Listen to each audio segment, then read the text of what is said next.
Alhamdulillahi Rabbil Alamin, wal 'aqibatu lil muttaqin wa la 'udwana illa 'alal zalimin. Asyhadu an la ilaha illallah wahdahu la syarika lah, wa asyhadu anna Muhammadan 'abduhu wa rasuluh.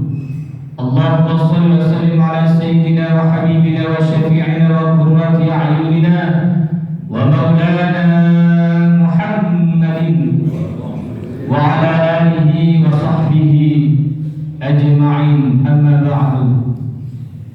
Jemaah yang dirahmati oleh Allah Subhanahu wa taala, tiada kata yang pantas kita ucapkan di pagi yang cerah ini dengan ucapan alhamdulillahi rabbil alamin.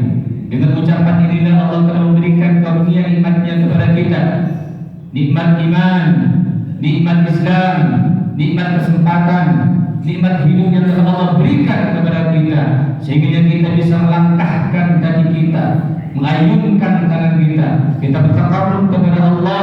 Jadi kita sudah melaksanakan salah satu kewajiban kita, yakni sholat subuh berjamaah. Mudah-mudahan dengan niat kita, dengan langkah kita, dengan takarrubnya kita kepada Allah, mudah-mudahan sholat kita, ibadah yang kita lakukan senantiasa diterima dan dikabul oleh Allah Subhanahu wa taala.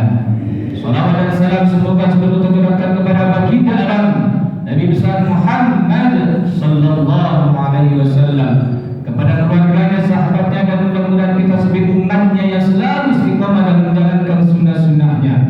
Lisan kita bersalawat kepada Nabi, mudah-mudahan salawat kita sampai kepada beliau dan dicapkan kita sebagai umatnya, dan mudah-mudahan yaumul qiyamah nanti kita sama-sama mendapatkan syafaat yaitu syafaat dari beliau. Amin amin ya rabbal alamin. Jamaah yang dirahmati oleh Allah Subhanahu wa taala, ini bulan Rajab yang sudah bulan yang berapa? Tanggal berapa? Tanggal 9. Alhamdulillah kita diberikan kesempatan oleh Allah. Mudah-mudahan kita sampai kepada bulan Ramadan. Ibu bapak yang dirahmati oleh Allah Subhanahu wa taala, menurut Sayyidina Ali bin Abi Thalib karramallahu wajhah, ini adalah sahabat Nabi yang dekat kepada beliau. Sahabat Nabi yang paling dekat siapa saja, Pak? Pak? Yang pertama? Yang pertama adalah Abu Bakar As-Siddiq. Yang kedua, Umar bin Khattab. Yang ketiga, Utsman bin Affan. Yang ketiga, Sayyidina Ali bin Abi Thalib. Sahabat ini dikenal dengan keluasan ilmunya dan sering dimintai nasihat. Di dalam kitab Mawsu'ah Al-Qawaid Al-Islamiyah, beliau berkata, "Laula khamsa khisalin nasaran nas kulluhum salihin." Kalau bukan karena 5 perkara ini, Ibu Bapak, kulluhum salihin, niscaya semua manusia akan menjadi hamba-hamba yang saleh dan salehah. Awwalul qana'atu bil jahli. Yang pertama itu adalah senang, merasa senang dalam kebodohan. Ini sifat tercela yang harus kita hindari. Kebodohan atau jahil merupakan lawan dari kepintaran. Menjadi orang yang pintar, menjadi orang yang berilmu, ini adalah perintah dari perintah agama. Hal ini bisa dilihat dalam ayat Al-Quran yang pertama yang diturunkan kepada Nabi Muhammad melalui malaikat Jibrilnya. Apa Pak? Surat yang pertama. Surat yang diturunkan pertama.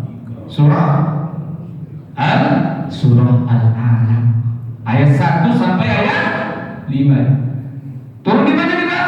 Turun di kota Mekah. Di mana letaknya? Di Gua Hira yang berbunyi Bismillahirrahmanirrahim. Iqra bismi rabbikal ladzi khalaq. Khalaqal insana min 'alaq. Iqra wa rabbukal akram. Alladzi 'allama bil qalam. 'allamal insana ma lam ya'lam. Iqra, bacalah. Kita ini disuruh baca, Pak. Bukan baca WA. Siapa yang sering baca WA? Bukan baca TikTok Pak. TikTok. YouTube, apa lagi Pak? YouTube, FB, IG, Instagram, apa lagi Pak? WA. Kita ini disuruh membaca Pak. Sering membaca, baca apa? Sebanyak-banyaknya, terutama kita tentang agama Pak.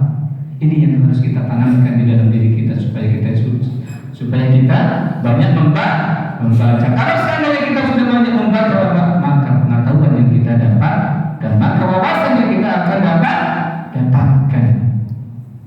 Ibu bapak yang dirahmati oleh Allah Subhanahu wa taala, banyak hadis ataupun Al-Qur'an bahwasanya orang yang pintar, orang yang berilmu ini akan ditinggikan derajatnya oleh Allah dibandingkan orang yang bodoh. Jadi orang yang merasa cukup dengan kebodohannya ini sudah bertentangan dengan agama. Yang di mana Allah Subhanahu wa taala dalam surah Al-Mujadalah ayat 11, yarfa'illahu alladhina amanu minkum walladhina utul 'ilma darajat. Niscaya Allah akan tinggikan derajat.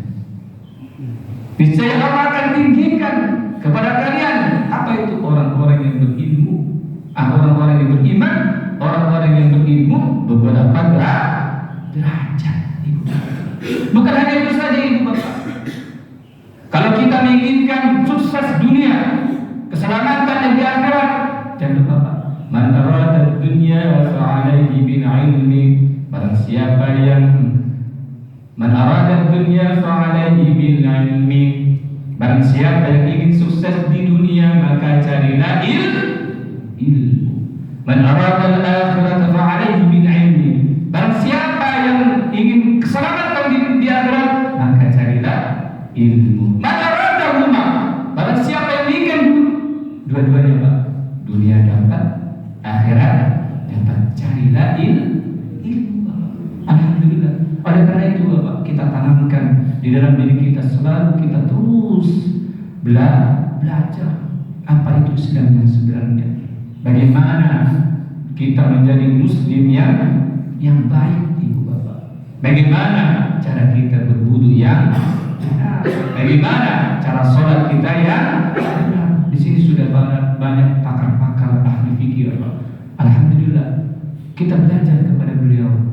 Mudah-mudahan beliau senantiasa diberikan kesehatan selalu oleh Allah, diberikan keberkahan oleh Allah, sehingga ilmunya terus mengalir kepada kita semuanya. Oleh karena itu Ibu Bapak, jangan sampai kita sudah merasa cukup dengan ilmu yang kita dapat. Terus kita belajar dan belajar. Kalau seandainya kita belajar terus, biar belajar apapun, kita datangi majelis ilmu, kita datangi majelis zikir, kita datangi majelis Al-Quran, maka Allah akan mudahkan kita masuk ke dalam surganya Allah. Yang di mana Rasulullah SAW bersabda, "Man salaka tariqan yaltamisu fihi ilman." Barang siapa yang menempuh jalan untuk mencari ilmunya Allah, sahhalallahu lahu bihi tariqan ilal jannah, maka Allah akan mudahkan mereka masuk ke dalam surganya Allah. Mudah-mudahan kita termasuk Ibu Bapak. Amin ya rabbal alamin. Jika Bapak yang kedua, yaitu adalah wahisu ala dunya, yaitu tamak akan dunia. Sifat tamak ini harus kita hilangkan di dalam diri kita. Tamak ini berarti ingin mendapatkan banyak materi untuk keuntungan diri sendiri.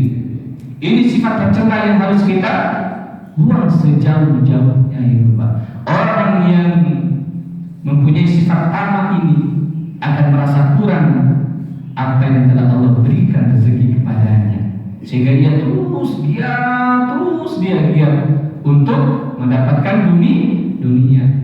Atau juga Ibu Bapak, kalau sudah tamak seperti yang ini, orang yang ini Bapak, kalau seandainya kita terus dia mencari hartanya Allah. Boleh kita mencari hartanya Allah, tapi cuma hanya sekedarnya saja. Kalau orang karena ini terus gitu, Pak. Kalau seandainya orang ini tidak ditahan dengan kemampuannya, maka dia akan terus menerus mencari rezekinya Allah walaupun tidak kenal waktu. Akhirnya apa? Akhirnya ibadah yang dia tinggalkan, sholat dia tinggalkan, zakat dia tinggalkan. Kenapa? Karena waktunya sudah dihabisi dengan untuk bekerja. Boleh kita bekerja dengan apa yang telah Allah perintahkan, tapi jangan berlebihan. Ingat ibu bapak, mencintai dunia adalah sumber dari segala kecelakaan dan keburukan, baik keburukan fisik maupun keburukan mental. Mudah-mudahan kita dijauhkan dari sifat tamak ibu bapak. Yang ketiga, apa itu? Penghalang kita untuk menjadi orang yang saleh dan salihah. Yang ketiga adalah apa? Kikir dengan kelebihan harta. Jika kita mengintegrasi apa yang sudah disampaikan oleh Sayyidina Ali bin Abi Thalib untuk menyebut kikir, yaitu asyuhru, maka kata kikir ini, sifat kikir ini, yaitu yang dimaksud yang berkaitan erat dengan sifat tamak. Ini Bapak, bergandengan ini Bapak. Sifat tamak, sifat kikir. Makna kata sifat kikir ini yaitu dia senantiasa berambisi atau ketamakan untuk mencari harta sebanyak-banyaknya. Tak jarang ada orang yang hanya kikir terhadap orang lain, tetapi juga kikir terhadap saudaranya, bahkan dirinya sendiri, Pak. Bahkan dirinya sendiri kikir, Pak. Oleh karena itu ibu bapak, jadi usahakan kikir ini kita hilangkan di dalam diri kita. Oleh karena itu apabila kita kikir, Pak, maka Allah jauh dengannya. Allah akan jauh dengannya. Para malaikat akan jauh dengannya. Para manusia akan jauh dengannya. Dan surga akan jauh dengannya. Dan neraka akan dekat dengannya. Orang yang dermawan ibu bapak akan dekat kepada Allah, dekat kepada para malaikat, dekat kepada manusia, dekat kepada surga dan jauh dari neraka. Oleh karena itu Bapak, sifat yang ini adalah sifat kikir ini harus kita hilangkan perlahan-lahan, Pak. Yang keempat, dia fil amal, yaitu dia dalam beramal. Ria yaitu melakukan hal yang baik tetapi ujung-ujungnya untuk dipuji orang. Ini sifat tercela yang harus kita hilangkan ibu bapak di dalam diri kita. Karena ria ini sangat-sangat diwanti-wanti oleh Rasulullah Sallallahu Alaihi Wasallam. Bahwasanya orang yang ria ini bapak, apa itu ria bapak? Ria adalah apabila seseorang sholat lalu hiasi sholatnya, memperindah sholatnya, lalu karena dia ada orang yang memperhatikannya, sholat Pak, ria Pak. Jadi usahakan apa yang kita sudah laksanakan diusahakan karena Allah. Ini lawan dari ria itu adalah ikhlas, beribadah kepada Allah semata-mata karena Allah. Kalau kita beribadah selain Allah, itu termasuk syirik kecil, Pak. Syirik yang tersembunyi. Oleh karena itu Bapak, kita hindari sifat ini Bapak, yang harus kita, sifat tercela ini harus kita hindari sikap Pak.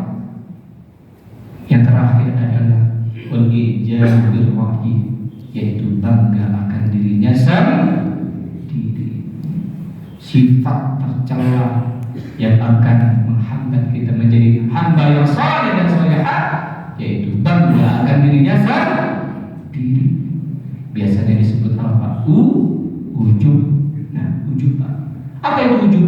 Ujub adalah merasa dirinya lebih baik, merasa dirinya lebih hebat dibandingkan orang lain, merasa dirinya paling suci dibandingkan orang lain, merasa dirinya paling hebat, paling suci, paling ganteng, paling apa lagi Pak? Banyak Pak. Merasa dirinya paling hebat, paling ganteng, paling kaya, paling hebat, paling alim, paling suci. Nah, ini Pak. Ini harus kita hilangkan di dalam diri kita.